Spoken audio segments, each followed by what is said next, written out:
കർത്താവിന്റെ നാമത്തിന് സ്തുതി. ദിവസവും ഈ ചാനൽ കേൾക്കുന്നതിലൂടെ നിങ്ങൾക്ക് ഒരു വർഷത്തിനുള്ളിൽ ബൈബിൾ വായിക്കാൻ കഴിയും. ദയവായി ഷെയർ, സബ്സ്ക്രൈബ് ഒപ്പം സപ്പോർട്ട് ചെയ്യുക. ഇന്നത്തെ ബൈബിൾ വാക്യങ്ങൾ: യിരെമ്യാവ് 5-ാം അധ്യായം 1 മുതലുള്ള വാക്യങ്ങൾ. യിരെമ്യാവ് 5-ാം അധ്യായം 1 മുതലുള്ള വാക്യങ്ങൾ. ന്യായം പ്രവർത്തിക്കുകയും വിശ്വസ്തത കാണിക്കുകയും ചെയ്യുന്നവനുണ്ടോ? ഒരുത്തനെ കാണുമോ എന്ന് യെരൂശലേമിന്റെ വീഥികളിൽ ചുറ്റി നടന്ന് അന്വേഷിക്കുകയും അതിന്റെ വിശാല സ്ഥലങ്ങളിൽ തിരിഞ്ഞു അറിയുകയും ചെയ്യുവീൻ. കണ്ടു എങ്കിൽ ഞാൻ അതിനോട് ക്ഷമിക്കും. യഹോവയാണ് എന്ന് പറഞ്ഞാലും അവർ കപടമായിട്ടത്രേ സത്യം ചെയ്യുന്നത്. യഹോവേ, നിന്റെ കണ്ണ് വിശ്വസ്തതയല്ലയോ നോക്കുന്നത്? നീ അവരെ അടിച്ചുവെങ്കിലും അവർ വേദനപ്പെട്ടില്ല. നീ അവരെ ക്ഷയിപ്പിച്ചുവെങ്കിലും അവർക്ക് ബോധം കൈക്കൊള്ളുവാൻ മനസ്സില്ലായിരുന്നു. അവർ തങ്ങളുടെ മുഖം പാറയേക്കാൾ കടുപ്പമാക്കി, മടങ്ങിവരുവാൻ അവർക്ക് മനസ്സില്ലായിരുന്നു. അതുകൊണ്ട് ഇവർ അല്പന്മാർ, ബുദ്ധിഹീനർ തന്നെ. അവർ യഹോവയുടെ വഴിയും തങ്ങളുടെ ദൈവത്തിന്റെ ന്യായവും അറിയുന്നില്ല. ഞാൻ മഹാന്മാരുടെ അടുക്കൽ ചെന്നു അവരോട് സംസാരിക്കും. അവർ യഹോവയുടെ വഴിയും തങ്ങളുടെ ദൈവത്തിന്റെ ന്യായവും അറിയും എന്ന് പറഞ്ഞു. എന്നാൽ അവരും ഒരുപോലെ നുകം തകർത്തു കയറ് പൊട്ടിച്ചു കളഞ്ഞിരിക്കുന്നു. അതുകൊണ്ട് കാട്ടിൽ നിന്ന് ഒരു സിംഹം വന്നു അവരെ കൊല്ലും. മരുപ്രദേശത്തിലെ ചെന്നായി അവരെ പിടിച്ചുകൊണ്ടുപോകും. പുള്ളിപ്പുലി അവരുടെ പട്ടണങ്ങൾക്കെതിരെ പതിയിരിക്കും. അവയിൽ നിന്ന് പുറപ്പെട്ടു വരുന്ന എല്ലാവരെയും പറിച്ചു കീറി കളയും. അവരുടെ അതിക്രമങ്ങൾ വളരെയല്ലോ, അവരുടെ പിന്മാറ്റങ്ങളും പെരുകിയിരിക്കുന്നു. ഞാൻ നിന്നോട് ക്ഷമിക്കുന്നത് എങ്ങനെ? നിന്റെ മക്കൾ എന്നെ ഉപേക്ഷിച്ചു ദൈവമില്ലാത്തവയെ ചൊല്ലി സത്യം ചെയ്തു വരുന്നു. ഞാൻ അവരെ പോഷിപ്പിച്ച സമയത്തു അവർ വ്യഭിചാരം ചെയ്യുകയും വേശ്യാഗ്രഹങ്ങളിൽ കൂട്ടമായി ചെല്ലുകയും ചെയ്തു. തീറ്റി തടിപ്പിച്ച കുതിരകളെപ്പോലെ അവർ മതിച്ചു നടന്നു. ഓരോരുത്തൻ താന്റെ കൂട്ടുകാരന്റെ ഭാര്യയെ നോക്കി ചിറാലിക്കുന്നു. ഇവ നിമിത്തം ഞാൻ സന്ദർശിക്കാതെ ഇരിക്കുമോ? ഇങ്ങനെയുള്ള ജാതിയോട് ഞാൻ പകരം ചെയ്യാതിരിക്കുമോ എന്ന് യഹോവയുടെ അരുളപ്പാട്. അതിന്റെ മതിലുകളിന്മേൽ കയറി നശിപ്പിപ്പീൻ, എങ്കിലും മുടിച്ചു കളയരുത്. അതിന്റെ കൊമ്പുകളെ നീക്കിക്കളവീൻ, അവ യഹോവയ്ക്കുള്ളവയല്ലോ. ഇസ്രയേൽ ഗ്രഹവും യഹൂദാഗ്രഹവും എന്നോട് മഹാദ്രോഹം ചെയ്തിരിക്കുന്നുവെന്ന് യഹോവയുടെ അരുളപ്പാട്. അവർ യഹോവയെ നിഷേധിച്ചു പറഞ്ഞത്, അത് ഞവനല്ല, നമുക്ക് ദോഷം വരികയില്ല, നാം വാളോ ക്ഷാമമോ കാണുകയുമില്ല. പ്രവാചകന്മാർ കാറ്റായി തീരും, അവർക്ക് അരുളപ്പാടില്ല. അവർക്കു അങ്ങനെ ഭവിക്കട്ടെ. അതുകൊണ്ട് സൈന്യങ്ങളുടെ ദൈവമായ യഹോവ ഇപ്രകാരം അരുളി ചെയ്യുന്നു: നിങ്ങൾ ഈ വാക്ക് പറഞ്ഞതുകൊണ്ട് ഇതാ, ഞാൻ നിന്റെ വായിൽ എന്റെ വചനങ്ങളെ തീയും ഈ ജനത്തെ വിറകുമാക്കും. അവർ അതിന് ഇരയായിത്തീരും. ഇസ്രയേൽ ഗ്രഹമേ, ഞാൻ ദൂരത്തുനിന്ന് ഒരു ജാതിയെ നിങ്ങളുടെ നേരെ വരുത്തുമെന്ന് യഹോവയുടെ അരുളപ്പാട്.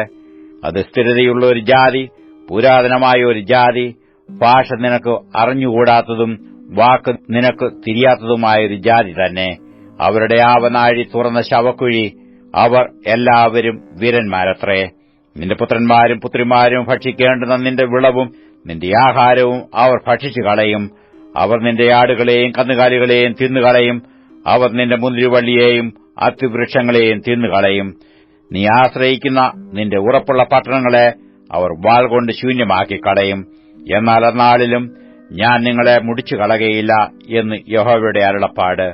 നമ്മുടെ ദൈവമായ യഹോവ ഇവയൊക്കെയും നമ്മോട് ചെയ്യുവാൻ സംഗതി എന്തെന്ന് ചോദിക്കുമ്പോൾ, നീ അവരോട്, നിങ്ങൾ എന്നെ ഉപേക്ഷിച്ചു നിങ്ങളുടെ ദേശത്ത് അന്യദേവന്മാരെ സേവിച്ചതുപോലെ നിങ്ങൾക്കുള്ളതല്ലാത്ത ദേശത്ത് നിങ്ങൾ അന്യജാതിക്കാരെ സേവിക്കേണ്ടി വരും എന്നുത്തരം പറയണം.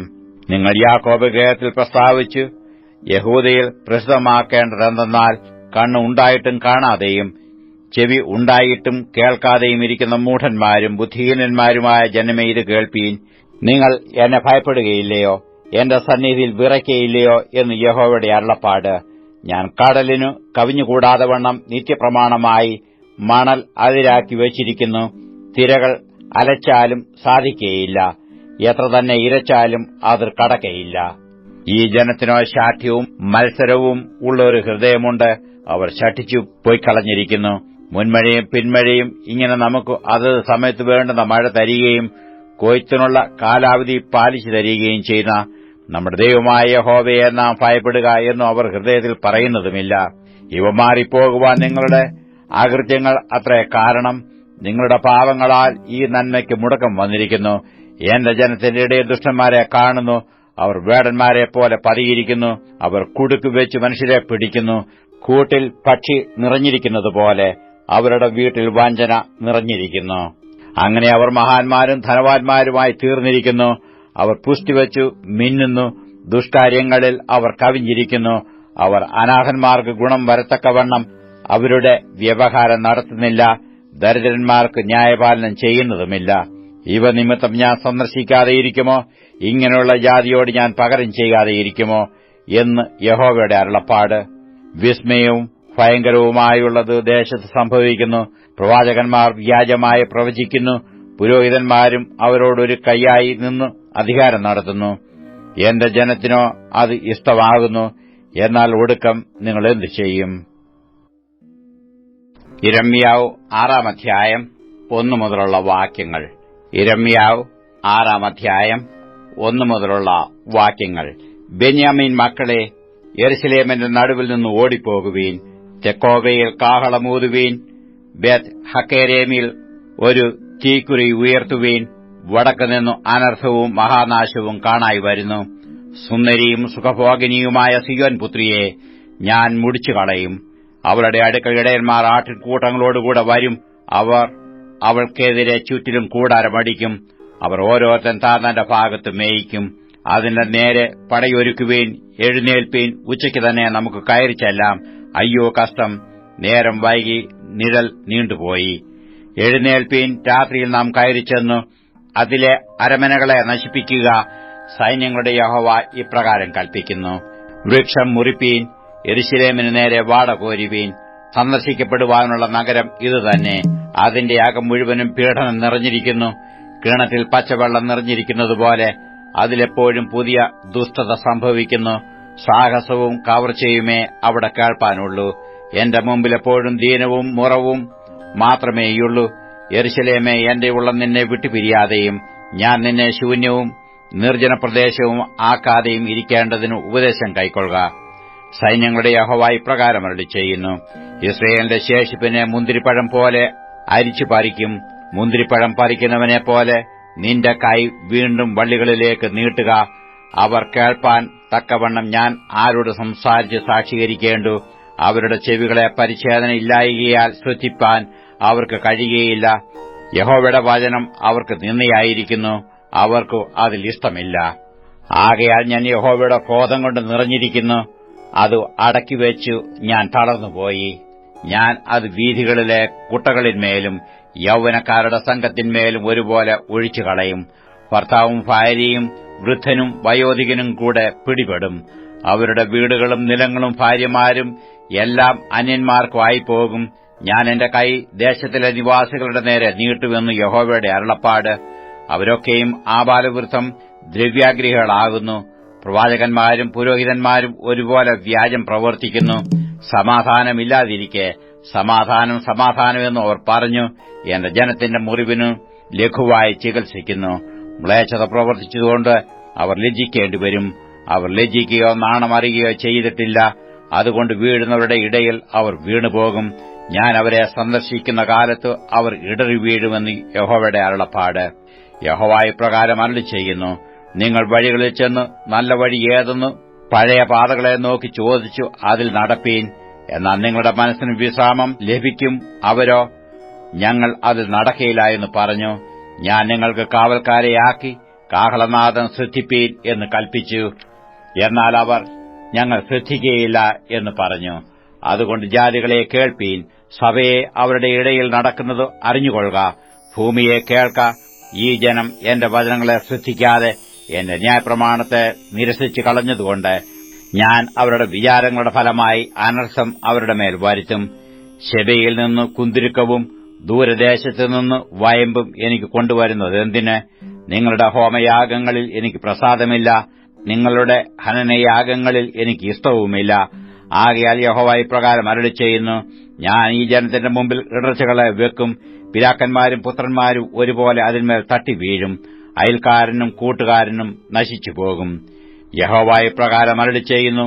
ഇതാ വടക്ക് ദേശത്തുനിന്ന് ഒരു ജാതി വരുന്നു. ഭൂമിയുടെ അറ്റങ്ങളിൽ നിന്ന് ഒരു മഹാജാതി ഉണർന്നു വരുന്നു. അവർ വില്ലും കുന്തവും എടുത്തിരിക്കുന്നു.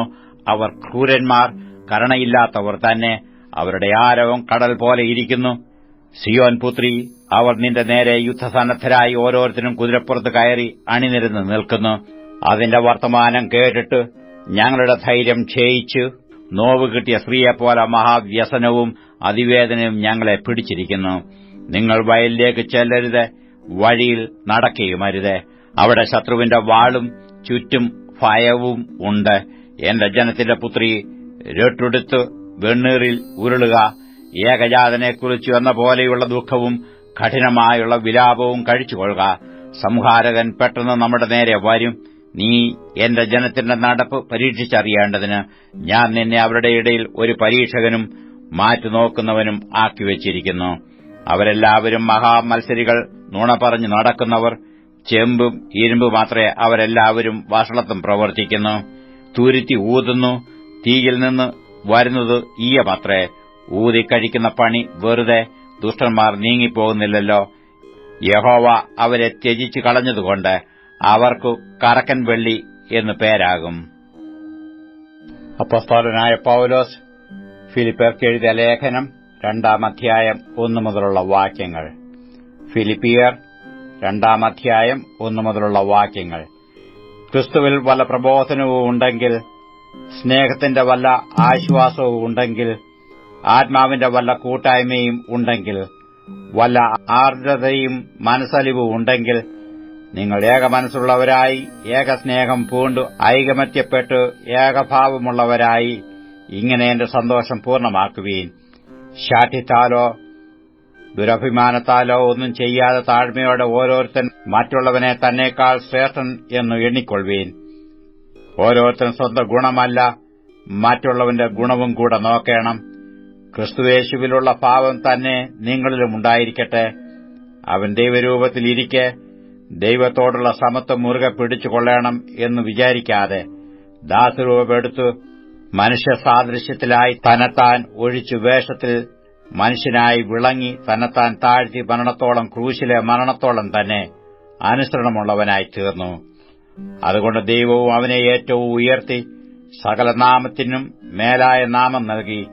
അങ്ങനെ യേശുവിന്റെ നാമത്തിങ്കൽ സ്വർലോകരുടെയും ഭൂലോകരുടെയും അധോലോകരുടെയും മുഴങ്കാലൊക്കെയും മടങ്ങുകയും എല്ലാ നാവും യേശുക്രിസ്തു കർത്താവ് എന്ന് പിതാവായ ദൈവത്തിന്റെ മഹത്വത്തിനായി ഏറ്റുപറയുകയും ചെയ്യേണ്ടിവരും. അതുകൊണ്ട് പ്രിയമുള്ളവരെ, നിങ്ങളെല്ലായ്പ്പോഴും അനുസരിച്ചതുപോലെ ഞാൻ അരികത്തിരിക്കുമ്പോൾ മാത്രമല്ല, ഇന്ന് ദൂരത്തിരിക്കുമ്പോൾ ഏറ്റവും അധികമായി ഭയത്തോടും വിറയലോടും കൂടെ നിങ്ങളുടെ രക്ഷയ്ക്കായി പ്രവർത്തിപ്പീൻ. ഇച്ഛിക്ക എന്നതും പ്രവർത്തിക്ക എന്നതും നിങ്ങളിൽ ദൈവമല്ലോ തിരുവുള്ളമുണ്ടായിട്ട് പ്രവർത്തിക്കുന്നത്. വക്രതയും കോട്ടവുമുള്ള തലമുറയുടെ നടുവിൽ നിങ്ങൾ അനന്യരും പരമാർത്ഥികളും ദൈവത്തിന്റെ നിഷ്കളങ്ക മക്കളും ആകേണ്ടതിന് എല്ലാ പെറുവിറുപ്പും വാദവും കൂടാതെ ചെയ്യുവീൻ. അവരുടെ ഇടയിൽ നിങ്ങൾ ജീവന്റെ വചനം പ്രമാണിച്ചുകൊണ്ട് ലോകത്തിൽ ജ്യോതിസുകളെപ്പോലെ പ്രകാശിക്കുന്നു. അങ്ങനെ ഞാൻ ഓടിയതും അധ്വാനിച്ചതും വെറുതെയായില്ല എന്ന് ക്രിസ്തുവിന്റെ നാളിൽ എനിക്ക് പ്രശംസയുണ്ടാകും. എന്നാൽ നിങ്ങളുടെ വിശ്വാസം എന്ന യാഗമർപ്പിക്കുന്ന ശുശ്രൂഷയിൽ എന്റെ രക്തം ഒഴിക്കേണ്ടി വന്നാലും ഞാൻ സന്തോഷിക്കും. നിങ്ങളോട് എല്ലാവരോടും കൂടെ സന്തോഷിക്കും. അങ്ങനെ തന്നെ നിങ്ങളും സന്തോഷിപ്പീൻ, എന്നോടുകൂടെ സന്തോഷിപ്പീൻ. എന്നാൽ നിങ്ങളുടെ വസ്തുത അറിഞ്ഞിട്ട് എനിക്കു മനം തണുക്കേണ്ടതിന് തിമത്തിയോസിനെ വേഗത്തിൽ അങ്ങോട്ട് അയക്കാം എന്ന് കർത്താവായ യേശുവിൽ ഞാൻ ആശിക്കുന്നു. നിങ്ങളെ സംബന്ധിച്ച് പരമാർത്ഥമായി കരുതുവാൻ തുല്യചിത്തനായി എനിക്ക് മറ്റാരുമില്ല. യേശുക്രിസ്തുവിന്റെ കാര്യമല്ല, സ്വന്തം കാര്യമത്രേ എല്ലാവരും നോക്കുന്നു. അവനോ മകൻ അപ്പന് ചെയ്യുന്നതുപോലെ എന്നോടും കൂടെ സുവിശേഷ ഘോഷണത്തിൽ സേവ ചെയ്തു എന്നുള്ള അവന്റെ സിദ്ധത നിങ്ങൾ അറിയുന്നുവല്ലോ. ആകയാൽ എന്റെ കാര്യം എങ്ങനെയാകുമെന്നു അറിഞ്ഞ ഉടനെ ഞാൻ അവനെ അയപ്പാൻ ആശിക്കുന്നു. ഞാനും വേഗം വരും എന്ന് കർത്താവിൽ ആശ്രയിച്ചിരിക്കുന്നു. എന്നാൽ എന്റെ സഹോദരനും കൂട്ടുവേലക്കാരനും സഹപഠനും നിങ്ങളുടെ ദൂതനും എന്റെ ബുദ്ധിമുട്ടിന് ശുശ്രൂഷിച്ചവനുമായ എപ്പഫ്രോദോത്തിസിനെ നിങ്ങളുടെ അടുക്കൽ അയക്കുന്നത് ആവശ്യമെന്ന് എനിക്ക് തോന്നി. അവൻ നിങ്ങളെ എല്ലാവരെയും കാണുവാൻ വാഞ്ചിച്ചും താൻ ദീനമായി കിടന്നുവെന്ന് നിങ്ങൾ കേട്ടതുകൊണ്ട് വ്യസനിച്ചുമിരുന്നു. അവൻ ദീനം പിടിച്ചും മരിപ്പാറായിരുന്നു സത്യം. എങ്കിലും ദൈവം അവനോട് കരുണ ചെയ്തു. അവനോട് മാത്രമല്ല, എനിക്ക് ദുഃഖത്തിന്മേൽ ദുഃഖം വരാതിരിപ്പാൻ എന്നോടും കരുണ ചെയ്തു. ആകയാൽ നിങ്ങൾ അവനെ വീണ്ടും കണ്ടു സന്തോഷിപ്പാനും എനിക്ക് ദുഃഖം കുറവാനും ഞാൻ അവനെ അധികം ജാഗ്രതയോടെ അയച്ചിരിക്കുന്നു. അവനെ കർത്താവിൽ പൂർണ്ണ സന്തോഷത്തോടെ കൈക്കൊള്ളുവീൻ. ഇങ്ങനെയുള്ളവരെ ബഹുമാനിപ്പീൻ. എനിക്ക് വേണ്ടിയുള്ള നിങ്ങളുടെ ശുശ്രൂഷയുടെ കുറവ് തീർപ്പാനല്ലോ അവൻ തന്റെ പ്രാണനെപ്പോലും കരുതാതെ ക്രിസ്തുവിന്റെ വേല നിമിത്തം മരണത്തോളം ആയിപ്പോയത്. 95-ാം സങ്കീർത്തനം. 95-ാം സങ്കീർത്തനം 1 മുതലുള്ള വാക്യങ്ങൾ. വരുവീൻ, നാം യഹോവയ്ക്ക് ഉല്ലസിച്ചു ഘോഷിക്കാം. നമ്മുടെ രക്ഷയുടെ പാറയ്ക്ക് ആർപ്പിടുക. നാം സ്തോത്രത്തോടെ അവന്റെ സന്നിധിയിൽ ചെല്ലുക. സങ്കീർത്തനങ്ങളോടെ അവന് ഘോഷിക്ക. യഹോവ മഹാദൈവമല്ലോ, അവൻ സകലദേവന്മാർക്കും മീതെ മഹാരാജാവ് തന്നെ. ഭൂമിയുടെ അധോഭാഗങ്ങൾ അവന്റെ കൈയിലാകുന്നു, പർവ്വതങ്ങളുടെ ശിഖരങ്ങളും അവനുള്ളവ. സമുദ്രം അവനുള്ളത്, അവനതിനെ ഉണ്ടാക്കി. കരയെയും അവന്റെ കൈകൾ മനഞ്ഞിരിക്കുന്നു. വരുവീൻ, നാം വണങ്ങി നമസ്കരിക്ക. നമ്മെ നിർമ്മിച്ച യഹോവയുടെ മുമ്പിൽ മുട്ടുകുത്തുക. അവൻ നമ്മുടെ ദൈവമാകുന്നു, നാമോ അവൻ മേയ്ക്കുന്ന ജനവും അവന്റെ കൈക്കലെ ആടുകളും തന്നെ. ഇന്ന് നിങ്ങൾ അവന്റെ ശബ്ദം കേൾക്കുന്നുവെങ്കിൽ മെരീബയിലെ പോലെയും മരുഭൂമിയിൽ മസാ നാളിനെ പോലെയും നിങ്ങളുടെ ഹൃദയത്തെ കഠിനമാക്കരുത്. അവിടെ വെച്ച് നിങ്ങളുടെ പിതാക്കന്മാർ എന്നെ പരീക്ഷിച്ചു. എന്റെ പ്രവൃത്തി അവർ കണ്ടിട്ടും എന്നെ ശോധന ചെയ്തു. 40 ആണ്ട് എനിക്ക് ആ തലമുറയോട് നീരസമുണ്ടായിരുന്നു. അവർ തെറ്റിപ്പോകുന്ന ഹൃദയമുള്ള ഒരു ജനമെന്നും എന്റെ വഴികളെ അറിഞ്ഞിട്ടില്ലാത്തവരെന്നും ഞാൻ പറഞ്ഞു. ആകയാൽ അവർ എന്റെ സ്വസ്ഥതയിൽ പ്രവേശിക്കുകയില്ലെന്ന് ഞാൻ എന്റെ ക്രോധത്തിൽ സത്യം ചെയ്തു.